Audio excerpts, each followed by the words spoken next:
Hello students, hope you all will be fine. Welcome in the class of physics. Today in this video, we are going to start a new concept, the concept of electric fields.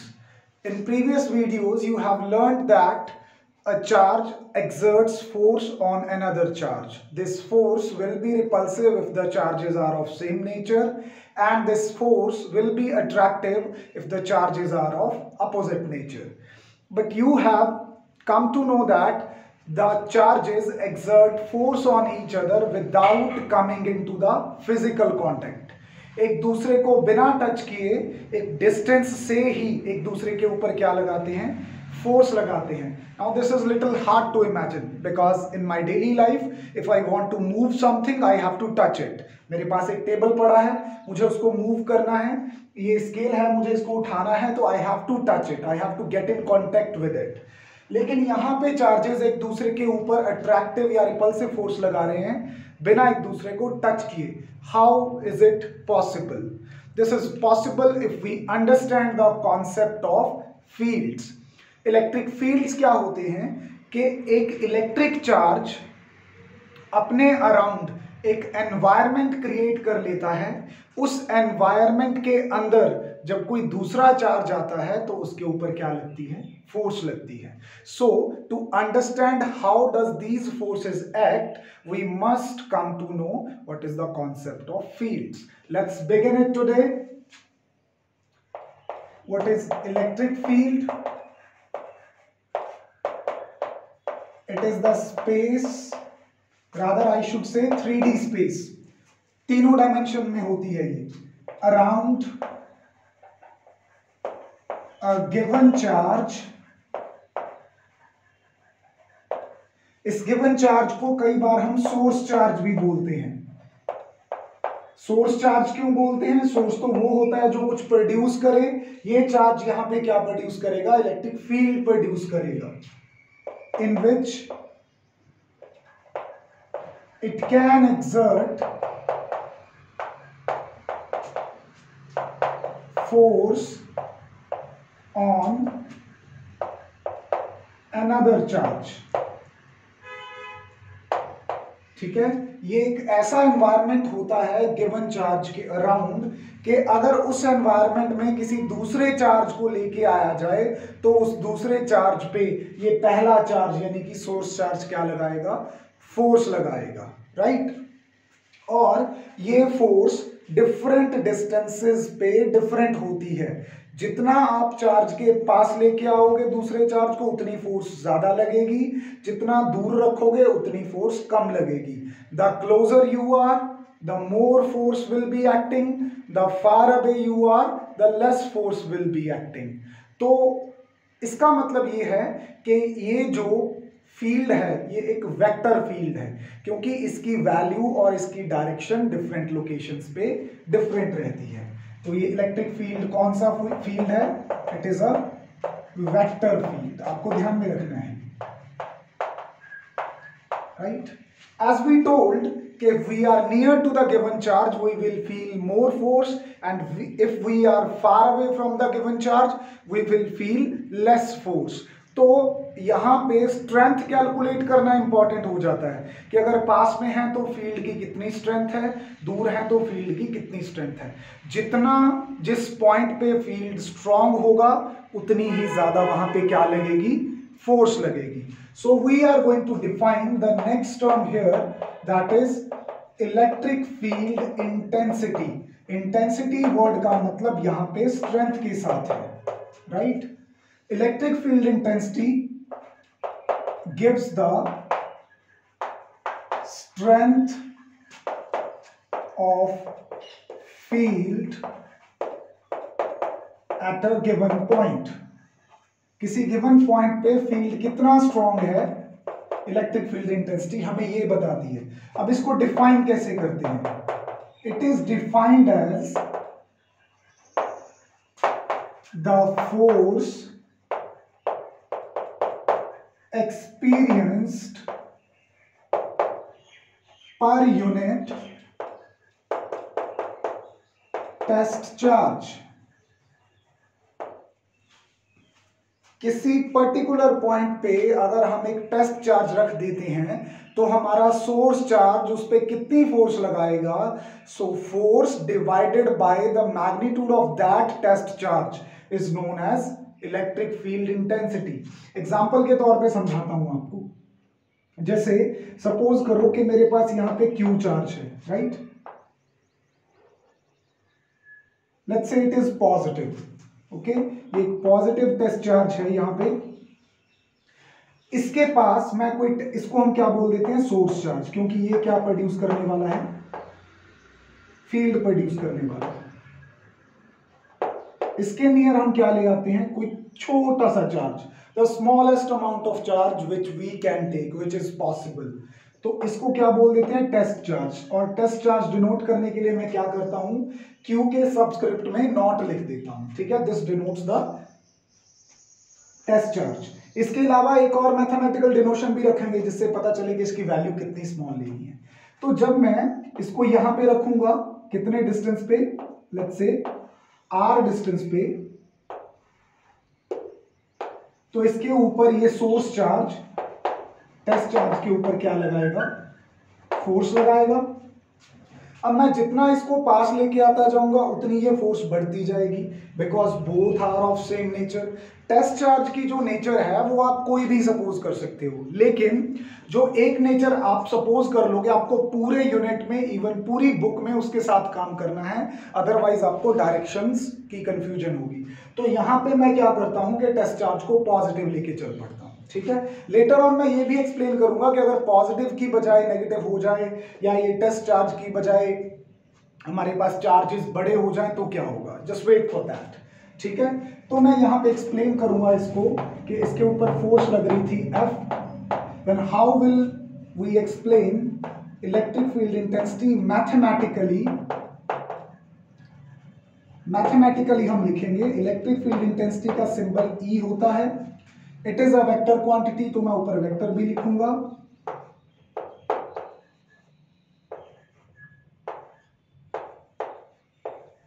ये बिल्कुल नई चीज है आपके लिए, this is something we use in mathematics, अभी explain करता हूं आपको।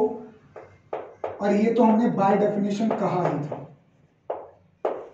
कि जो इलेक्ट्रिक फील्ड इंटेंसिटी है वो force experienced per unit test charge होती है, ठीक है। So this is by definition. अब ये चीज समझ लो बेटा क्या है, हमने कहा कि हमारा जो टेस्ट चार्ज है वो एज स्मॉल एज पॉसिबल लेना है।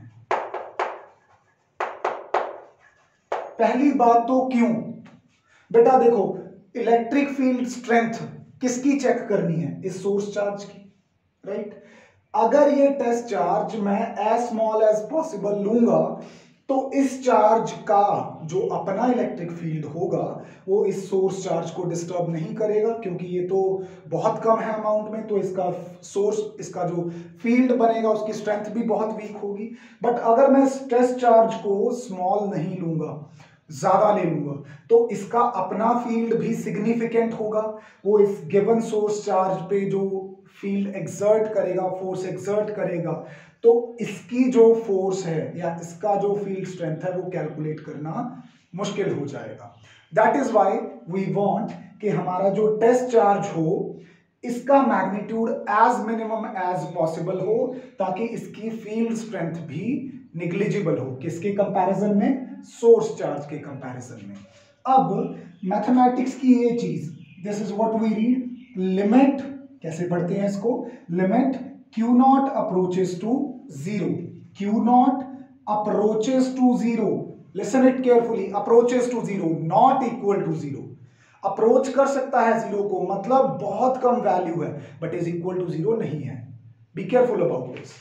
तो ये मैथमेटिकल डिस्क्रिप्शन ये एंश्योर करती है, ये मैथमेटिकल डिस्क्रिप्शन ये एंश्योर करती है कि टेस्ट चार्ज जो है वो हमारा मिनिमम है। टेस्ट चार्ज क्या है, एज मिनिमम एज पॉसिबल, ठीक है। तो पूछा जा सकता है, यू मस्ट बी केयरफुल कि ये चीज क्या डिनोट करती है। तो इलेक्ट्रिक फील्ड का हमारे पास जो फॉर्मूला है इट इज दिस। यहां से क्लियरली पता चलता है कि जो फोर्स की डायरेक्शन होगी वही इलेक्ट्रिक फील्ड की डायरेक्शन होगी। Direction of E vector is given by direction of F vector. But यहां पे इस बात का भी ध्यान रखना है कि क्यू जो है, जो क्यू है, इसकी पोलैरिटी कौन सी है। This we will explain later on in a numerical problem, आप उसके लिए वेट करोगे। तो इलेक्ट्रिक फील्ड इंटेंसिटी समझ में आया आपको। Strength of electric field mathematically कैसे देते हैं, बड़ी सिंपल डेफिनेशन से, force experienced per unit test charge. ठीक है, force experienced per unit test charge, E is equal to F by Q naught. और अगर यहां पे हम इसकी ऐसा यूनिट टेस्ट करना चाहते हैं, what it is going to be, आगे देखते हैं इसकी टेस्ट। जो इसकी यूनिट होगी ऐसा यूनिट, वो क्या होने वाली है। इसकी बेटा दो ऐसा यूनिट्स हैं। एक यूनिट तो आपको यहीं से समझ आ जाने वाली है, दूसरी यूनिट के लिए आपको थोड़ा सा वेट करना होगा। However I am going to explain it little bit. तो अगर ऐसा यूनिट देखें हम इलेक्ट्रिक फील्ड की, एक्सप्रेशन क्या था, expression was E upon F by Q naught. ठीक है, तो फोर्स की यूनिट हो गई न्यूटन और चार्ज की क्या हो गई, कूलम्स, तो न्यूटन पर कूलम। एक यूनिट तो ये बनती है। इलेक्ट्रिक फील्ड इंटेंसिटी की दरअसल एक और डेफिनेशन है जो हम चैप्टर 2 में पढ़ेंगे। वो डेफिनेशन क्या कहती है कि जो इलेक्ट्रिक फील्ड होता है वो electric potential per unit length होता है। यानी कि इसको इन शॉर्ट हमने सीखा था +1 में, क्या बोल देंगे, पोटेंशियल ग्रेडियंट भी बोल देते हैं। क्या बोल देते हैं, पोटेंशियल ग्रेडियंट। जो चीजें डिस्टेंस या लेंथ के साथ चेंज हो जाएं उनको वर्ड ग्रेडियंट के साथ डिनोट किया जाता है। तो यहां पे पोटेंशियल लेंथ के साथ चेंज होता है तो मैं इसको पोटेंशियल ग्रेडियंट बोल देता हूं। Electric field intensity potential gradient के भी इक्वल होती है। अब पोटेंशियल की यूनिट हमें 10th स्टैंडर्ड से पता है, इट इज वोल्ट। लेंथ की क्या है, मीटर। तो दूसरी यूनिट मैं यहां से दे सकता हूं volt per metre, right. This is we are going to learn in chapter 2, तो आप इसके बारे में अभी ज्यादा बॉदर नहीं करोगे। ठीक है, चलो दोनों यूनिट डिस्कस कर ली हैं। इसके बाद हम इसका सिग्निफिकेंस डिस्कस कर लें। क्या इंपॉर्टेंस है इसकी, क्या हेल्प करने वाला है फिजिक्स में ये मेरी। इलेक्ट्रिक फील्ड इंटेंसिटी की वैल्यू किसी पॉइंट पे, किसी भी गिवन पॉइंट पे इलेक्ट्रिक फील्ड इंटेंसिटी की वैल्यू हमारी हेल्प करती है कि उस पॉइंट पे अगर हम कोई दूसरा चार्ज लाके रख दें तो उस पे कितनी फोर्स लगेगी। क्या कहेंगे हम कि वैल्यू ऑफ इलेक्ट्रिक फील्ड। अच्छा, इस बात का ध्यान रखना बेटा, यहां पे इलेक्ट्रिक फील्ड और इलेक्ट्रिक फील्ड इंटेंसिटी दोनों टर्म्स को एक जैसा समझ के यूज किया जाएगा। इसका कोई रीजन नहीं है। Sometime we save time, to save time we simply denote electric field intensity by electric field और ई वेक्टर। ठीक है, value of electric field intensity at a point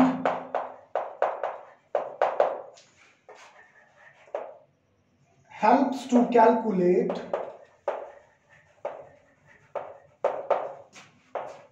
force on given force on a charge at that point।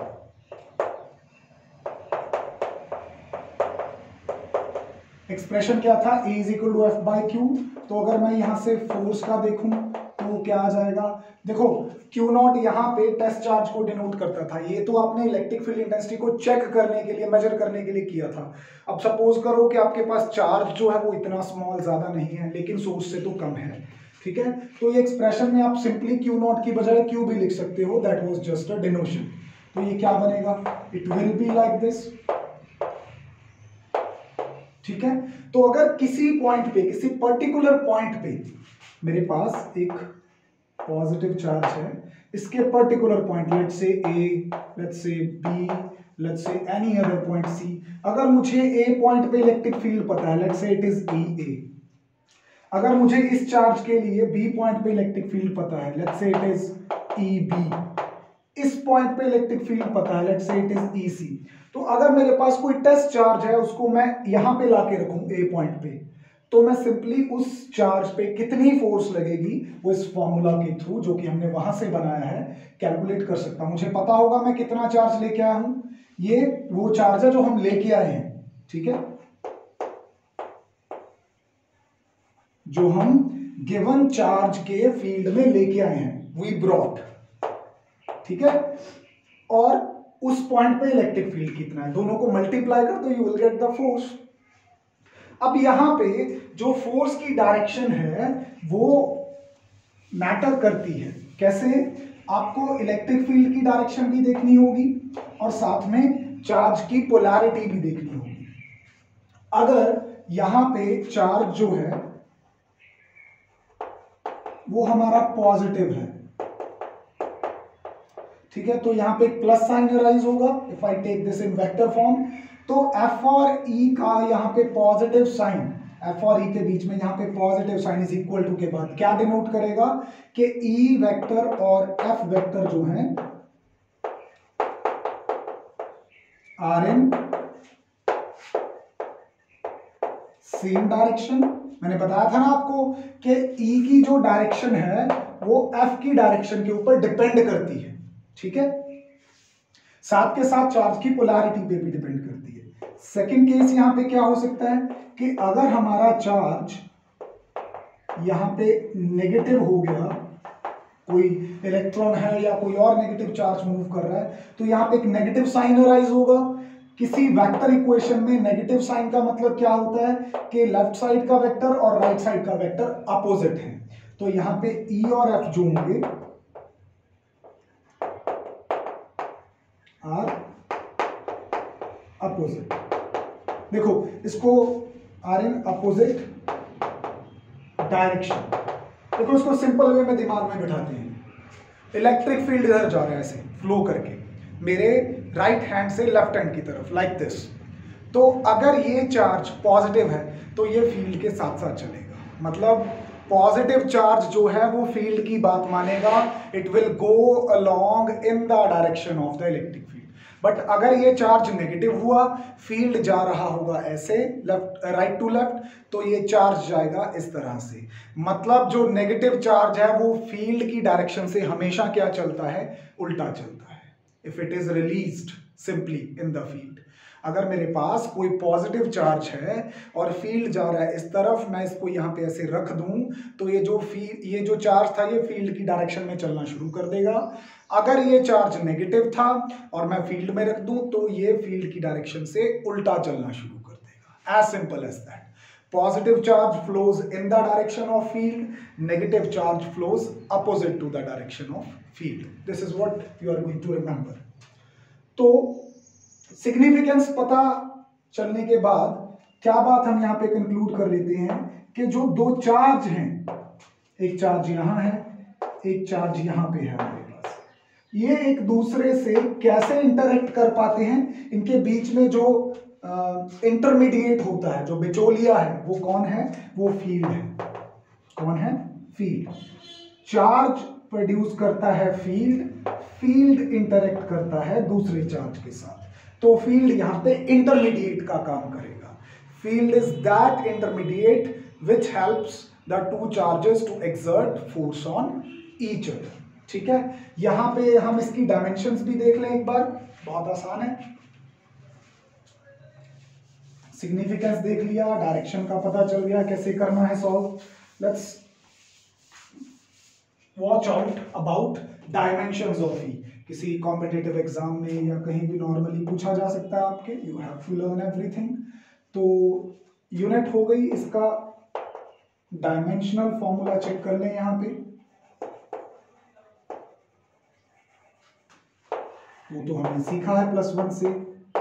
E is equal to, जब हमने बोल ही दिया कि F/Q या Q0 है, तो फोर्स की डायमेंशन क्या होती है, it is ML T-2, charge is not fundamental. तो इसकी हम जो डेफिनेशन है वो अपनी 10th क्लास वाली डेफिनेशन से लेते हैं। I is equal to Q upon T। Current is charge per unit time. तो चार्ज की यहां पे क्या बन गई, I into T, current into time. Current is basic, time is basic. Current की डायमेंशन होती है एम्पियर, टाइम की होती है टी। तो अगर आप इसको सॉल्व करोगे तो आपके पास डायमेंशनल फॉर्मूला बनेगा mL-T-3A-1। This is the dimension of electric field intensity. ठीक है, तो हमने अपने लेक्चर फ्लो के पहले 3 स्टेप्स को सक्सेसफुली कंप्लीट कर लिया है। Right? Let's do 1 or 2 numerical problems because numericals always gives more insight into the topic.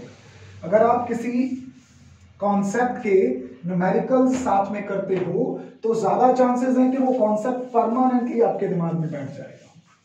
Let's do an NCERT problem. They are always best to solve. Solved NCERT problem मैं यहां पे करवा रहा हूं।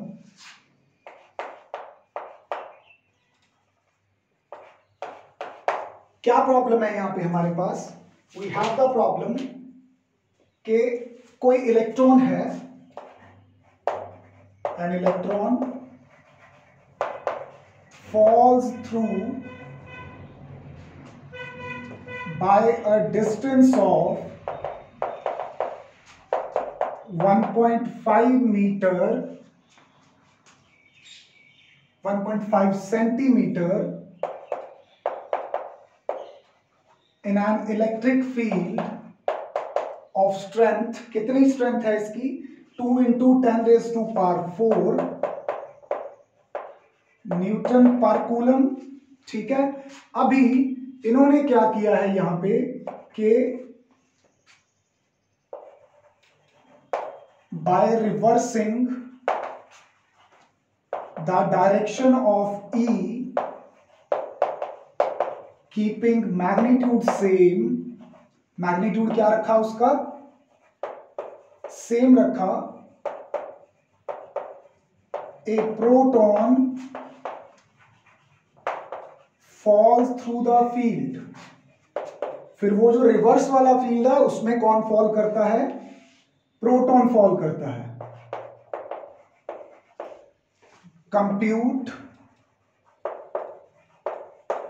the time of fall in both cases।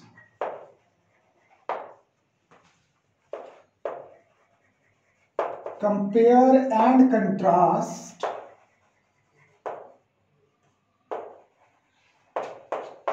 this situation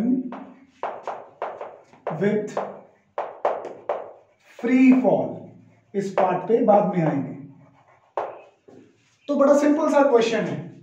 कोई electric field है, ठीक है, वो उसका मैग्नीट्यूड हमें दे रखा है उस इलेक्ट्रिक फील्ड का। उस इलेक्ट्रिक फील्ड में कोई इलेक्ट्रॉन फॉल करता है कितने डिस्टेंस से, मतलब कितना डिस्टेंस कवर करता है उसके अंदर? 1.5 सेंटीमीटर डिस्टेंस कवर करता है।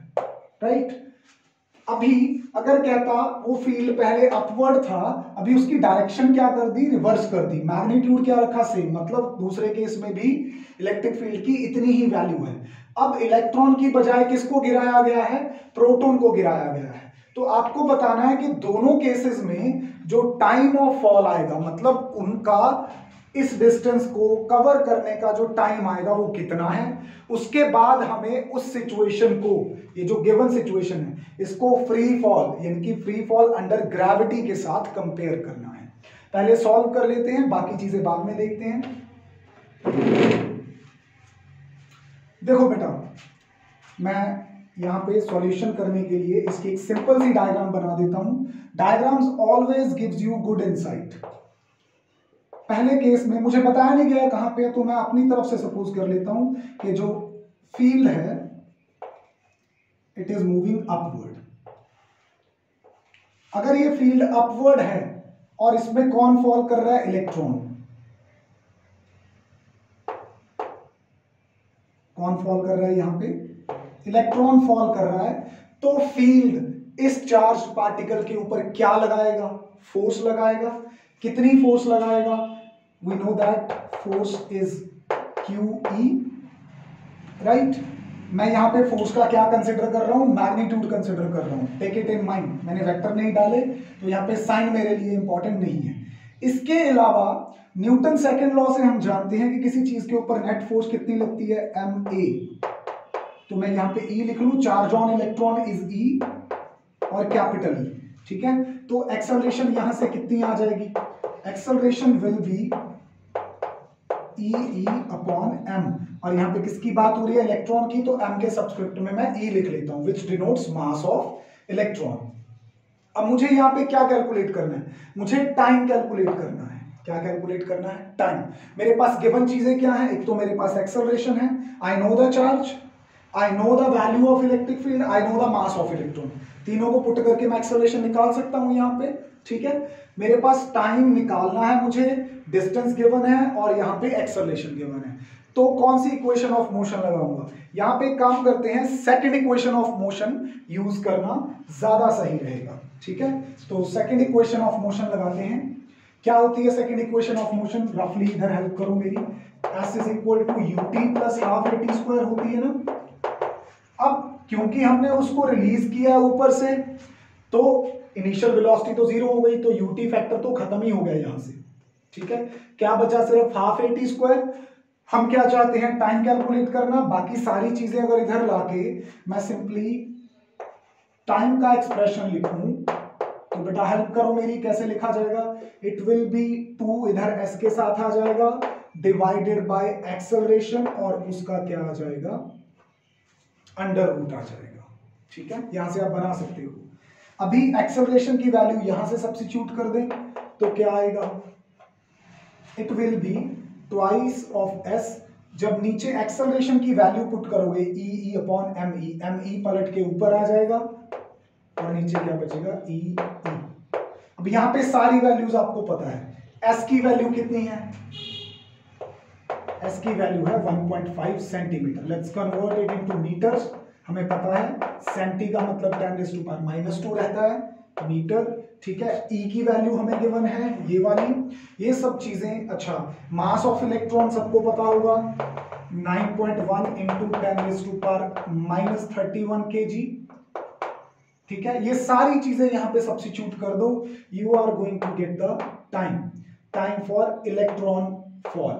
ये जो आपके पास सारी वैल्यूज भरने के बाद टाइम आएगा, that will be 2.9 into 10⁻⁻9 seconds. Substitute all the values here, you'll get the result. अच्छा, 10⁻⁻9 को और क्या बोलते थे? नैनो बोलते थे। तो क्या मैं यहाँ पे सिंपली बोल दूं इसको? This comes out to be 2.9 nano seconds, ठीक है। इस रिजल्ट को आप अभी यहाँ पे याद रखोगे, right. Let's solve the second thing. दूसरी चीज को सॉल्व करते हैं।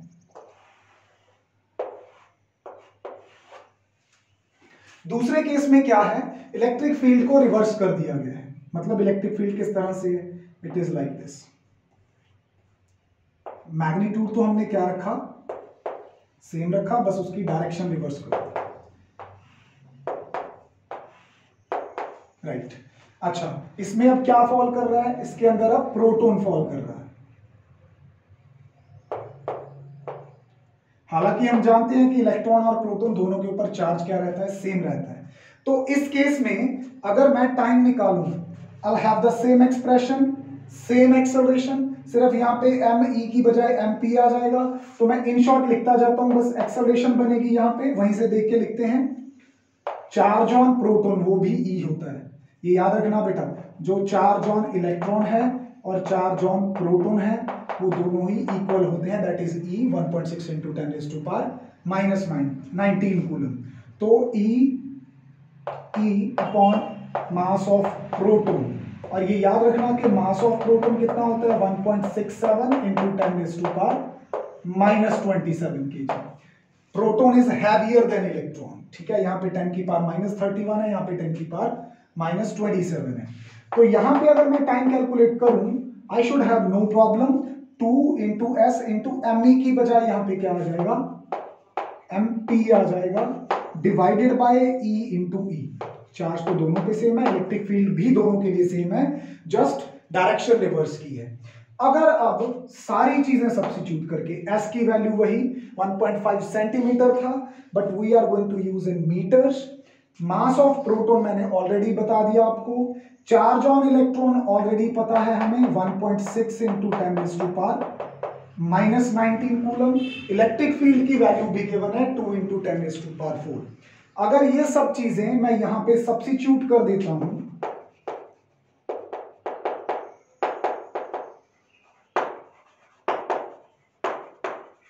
तो मेरे पास जो रिजल्ट है, this comes out to be 1.25 into 10⁻⁻7 seconds.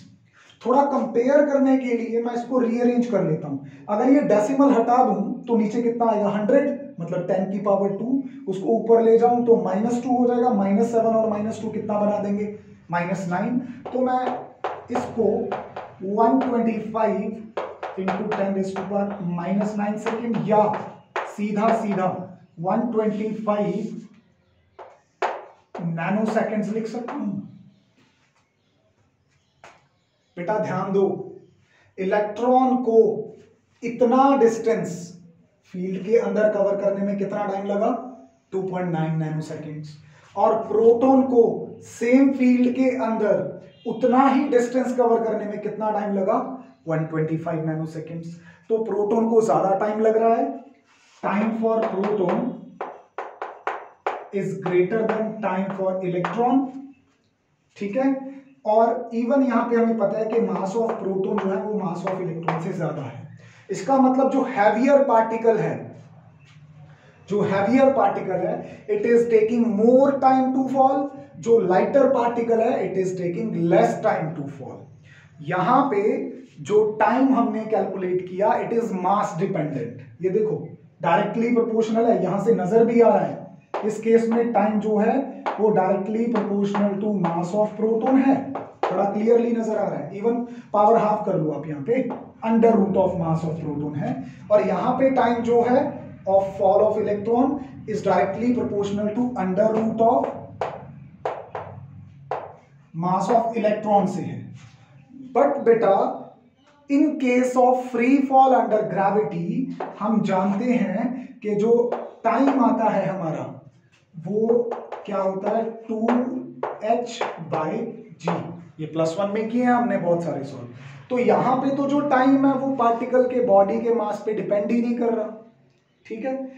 तो इस तरह से ये फ्री फॉल का टाइम और ये इलेक्ट्रोस्टैटिक्स में जो टाइम है ये एक दूसरे से डिफरेंट है।